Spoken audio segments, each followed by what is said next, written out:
Hi, and welcome back to the Hoosier Homestead. This is Sarah, and we're excited to have you joining us today. It's been a little while. We moved to a new 15-acre homestead at the end of December, right around Christmas time. And so, as it's gotten warmer here in southern Indiana, we have started to kind of build up this new space from scratch. And so we are excited to share a little bit about what we've been doing with you and just kind of give you a spring and early summer update. So we have gotten lots of new critters on the farm. This is our original farm cat, Smokey here, the gray one. But we recently added a new friend, our calico. Her name is Sadie Cat. One of our friends was giving away kittens for free, and so we thought Smokey might want a friend. And so hopefully the two of them together can keep any potential mice or rodents kind of in check, keep them away from the chicken feed or from the garden. And I just think they're absolutely adorable. Our boys love Sadie Cat. They were fighting today over who gets to pet her and play with her, and we're all just enjoying having a kitten around. But we've also added lots of other poultry to the farm. So, one of the things that you'll see is we recently purchased back in February um, probably about 30 chicks. And so any day now, we are hoping that they will be laying eggs, and we use the eggs for ourselves, but we also sell the eggs, and then I sell them with my home-based vendor business in things that like I bake and prepare. But we're hoping to have close to like two and a half dozen eggs per day. We also welcomed some geese. So we have 4 geese, and their job is just to kind of guard our flock. We experimented with guineas, and it did not go well. If you've ever had guineas, you probably know a little bit about what I'm talking about. But we kind of settled on guard geese, and we have absolutely been loving them. And then we also have 4 ducks that are hanging out with our crew. Honestly, they're just fun to watch. We also love duck eggs. And then our trusty old bunny rabbit, our mini Rex, is in his hutch there, Bean. And we just enjoy having him around, but also we use his poop as like a cold fertilizer for the garden, which we're going to give you a tour of in just a minute. So, one of the things that you may notice just looking at the video is our garden kind of looks different than a normal garden setup might. And one of the reasons for that is traditionally, Alex and I have had a raised bed garden, which worked really well in the past for us, but we were kind of limited on space. And now that we have an abundance of garden space, we wanted to have a larger garden to be able to produce more produce this year for not only our family, but also to be able to sell to our local community. And so my mom had this idea to kind of help retain moisture within the garden, but also to help me in terms of not having to weed as much, knowing that, I have 2 little boys and I'm taking out here doing my farm chores with every day. She had the idea that instead of tilling a big garden plot, that I should do rows and plant in these individual rows and leave enough space in between my rows that our lawnmower can comfortably get between to mow it. So that's going to help retain like topsoil. It's going to help with soil erosion. It's going to help retain moisture. But then also, as we do go to mow in between the rows as needed, then I can easily use the grass clippings as like a type of mulch, which you'll see some of my beds have like hay or straw on top of them to help retain some of that moisture even more. So that's kind of just a preview of why it is set up the way that it is. So we have no idea how this is going to work. This is our first year. I will say we've had a lot of rain this year. And being here in southern Indiana, we have kind of like a thick, heavy clay soil, which is something that we're going to work on over the next couple of years with soil amendments. But we don't really know if it's going to work out well or if it's going to be a flop. So follow along with us this year and you can kind of see. So the first thing that we have here is just some random bird seed that I threw down. This worked out really well for me last year. It's just black oil sunflower seeds. And so, hoping that as they grow and bloom, they will bring pollinators to our garden. I love cutting them for cut flower arrangements. And they're also just pretty to look at while I'm outside gardening. So, I just kind of threw them all down chaos gardening style, and we'll see what happens. Right now, they look like they're doing pretty well. So then I've left a space. My mom is going to give us some rhubarb to transplant. So that little space in between is empty. And the next thing I'm trying, which, this is going to take a couple of years, is I would love to have some asparagus as an early spring plant. I have no idea if my seeds are coming up, if they're going to come up. I don't really know what's going on here, but I will say I did order some actual asparagus starts from Azure Standard. And so we may have better luck with those than the seeds. So we're just going to kind of have to see. So here is my first cattle panel trellis, and this one actually has some grapevines on it.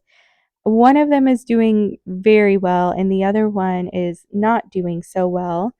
I've never grown grapes before, so we're just kind of experimenting. I knew they needed an arbor or a trellis, and so this is what we had on hand, and so it's what we used.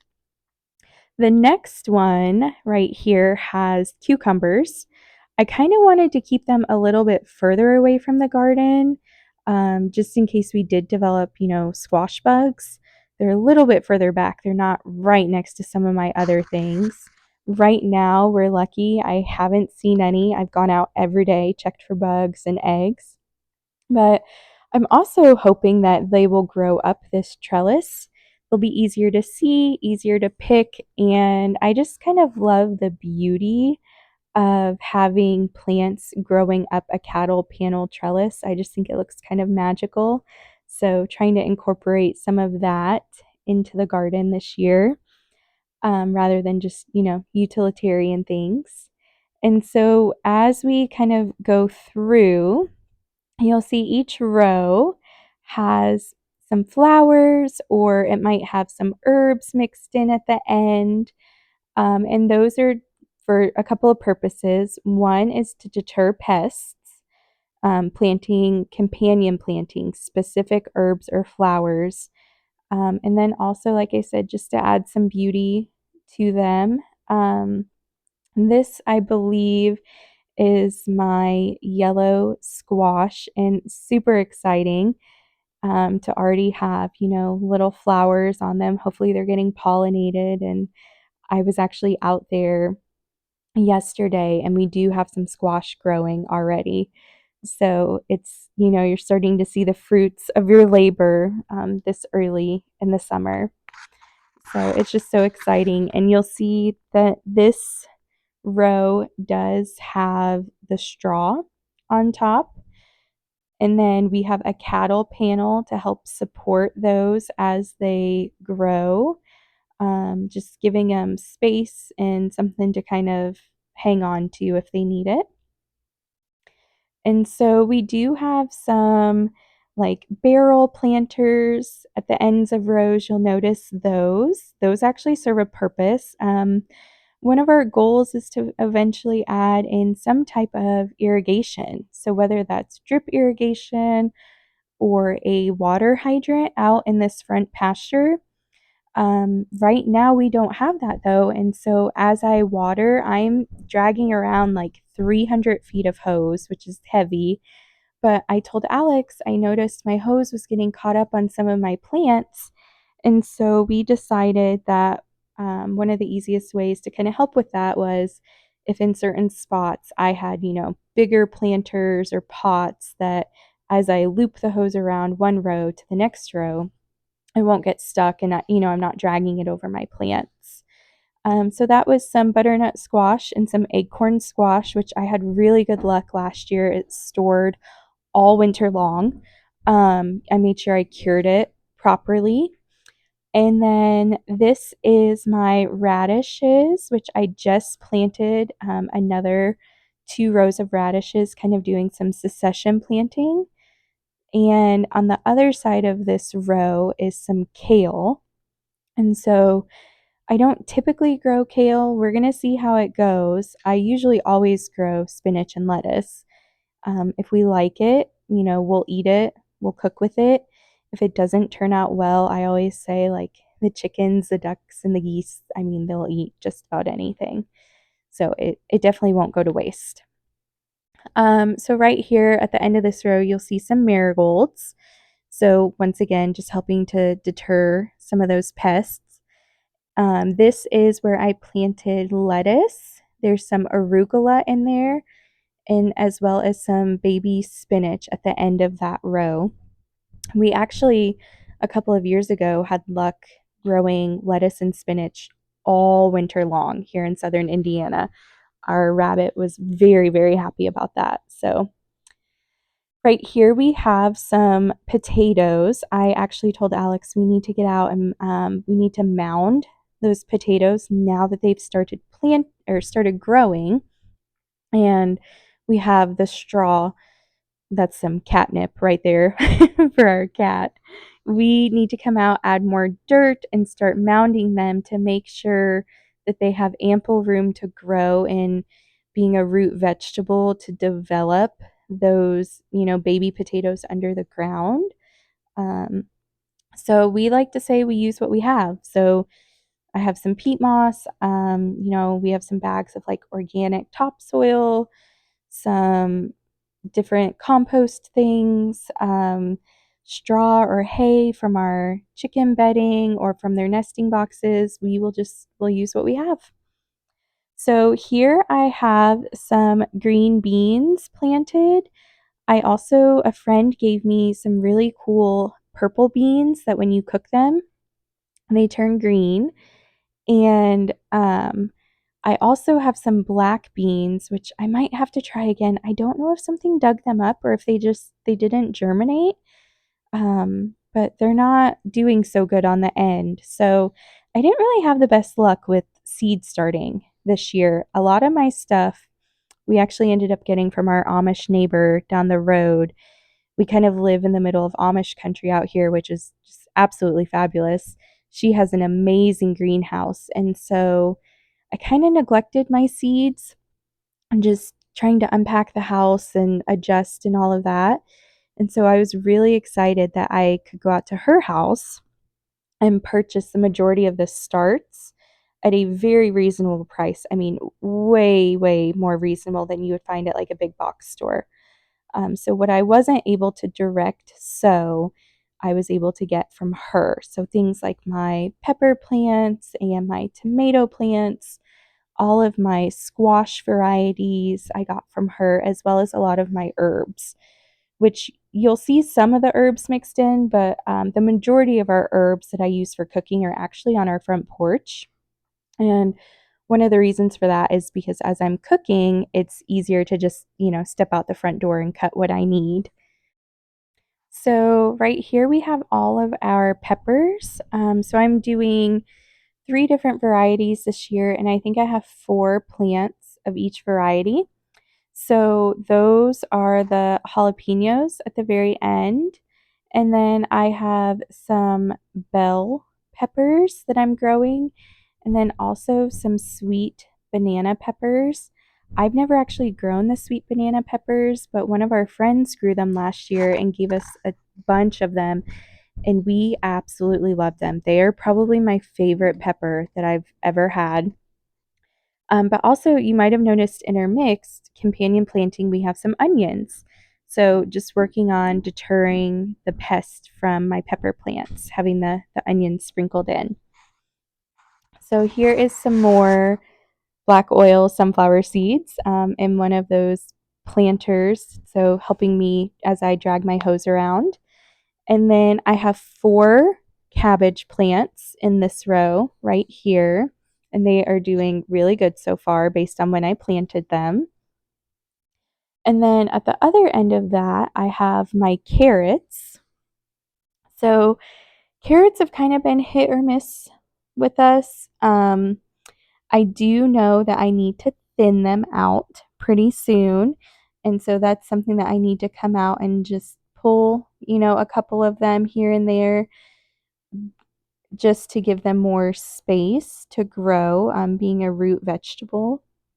And so as I get out here and do that, I'm not sure how many will be left with at the end, but sometimes it's just fun to grow new things and see how they do, especially in a soil that I've never grown in and a location that's new to me. So then our next row over here, I have a bunch of our tomatoes. So one of my goals this year is to do lots of salsa, which I'll need the peppers for that also. Lots of canning of like tomato sauce.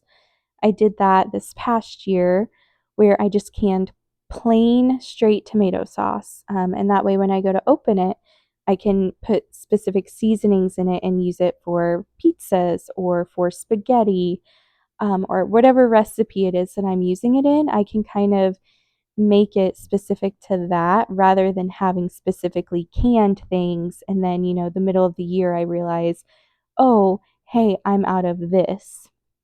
And so then I just had Alex, he tilled a really long row for me that has lots of extra space for onions and lots of extra space for potatoes. I had some extra marigolds that I mixed in there, and then just some wildflower seeds. And then one of the really exciting things is that we have planted like a little mini orchard. And so each of these little stakes you'll see has some type of berry bush. We have our very first strawberry patch right here with of ever-bearing and June-bearing strawberry plants. This one that's doing really well right here, this is actually one of our elderberry bushes. My grandma gave this to us, and I was not leaving our old house without digging this up. So Alex dug it up for me, and it has just been loving life at the new homestead. You'll see the blossoms, the elder flowers right there that will hopefully turn into berries. So these are some trees that we planted. There's actually 2 apple trees and 1 persimmon here. And these are called tree guards. Our Amish neighbor, bless his heart, came up in a rainstorm because his sawmill was down that day. They don't work in the rain at the sawmill. And he put these up for us around our trees. I told him that the raccoons every day were coming out and digging up my trees. And I was so sad because we had spent all this money on these trees and I thought they were going to die. So hopefully this helps them. I will say they have not been messed with since he came up and installed them for us. And then this was really cool. Our local library was giving away free persimmon trees, which if you're not from southern Indiana, look up persimmons. It's a native fruit that grows here. We have an abundance of them in this area. Our town right next to us actually has a persimmon festival, but they gave us 8 persimmon trees for free. So we kind of just planted those in a row. And then up in our front pasture, where we have lots more space, Alex and the boys went out and we planted some sweet corn. So I think we have 4 rows of sweet corn. And then this is just kind of a hodgepodge of chaos gardening. We threw down some pumpkin seeds, some watermelon seeds, some cantaloupe seeds, martin gourd house, birdhouse seeds, basically things that were going to expire or that had been given to us at like take a lot of space. We just threw them down and said, we're going to see what grows. And then this is our pawpaw patch that we have up in our front pasture also. It is called the Indiana banana. So we're hoping this fall to get some pawpaws. I think they're supposed to taste like a mixture of like a pineapple and a banana or some type of tropical fruit. But we're just super excited to have this beautiful land that can provide for our family in just ways that we've never kind of experienced before. So we've been enjoying foraging and seeing what we have available to us. Up in this front pasture, we also have a ton of wild blackberry bushes, and you can kind of tell when we go up to them, they already have their fruit growing.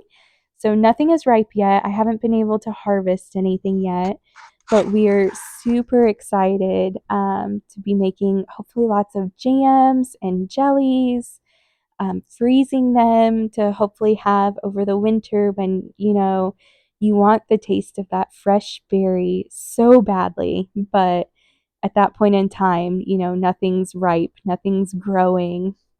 You can kind of see Smoky Cat there in the background. He likes to accompany us outside when we're doing our farm chores. But yeah, thanks for joining us. And I hope you come back and I hope you stay up to date with our gardening journey this summer. We'll see you soon.